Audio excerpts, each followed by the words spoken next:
الحمد لله وحده والصلاة والسلام على من لا نبي بعد.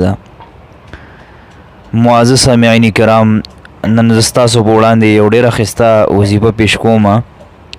که د چا په ګرده کې کاڼي شګی د هغې روحاني علاج څه دی، نو قرآن کریم کې الله تبارک وتعالی جل جلاله د مختلفو امراضو نه شفا ایښې ده.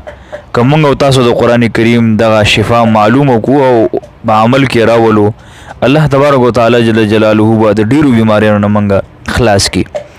لکه ګوره د سورې بقره 4 نمبر آیت دی: وَإِنَّ مِنَ الْحِجَارَةِ لَمَا يَتَفَجَّرُ مِنْهُ الْأَنْهَارُ وَإِنَّ مِنْهَا لَمَا يَشَّقَّقُ فَيَخْرُجُ مِنْهُ الْمَاءُ وَإِنَّ مِنْهَا لَمَا يَهْبِطُ مِنْ خَشْيَةِ اللَّهِ وَمَا اللَّهُ بِغَافِلٍ عَمَّا تَعْمَلُونَ. دغه آیت مبارکه چې څوک یو سولې غزله ووایي او په اوبو باندې دم کړي او دغه اوبه څښي، نو انشاءالله تبارک وتعالی زر تر زره به د ګردې دغه کاڼي یا که په تریخي کې کاڼي وي، نو هم به سره الله تبارک وتعالی جل جلاله دا وغورځوي، ختم وکړي او د انسان ته به شفا حاصله شي.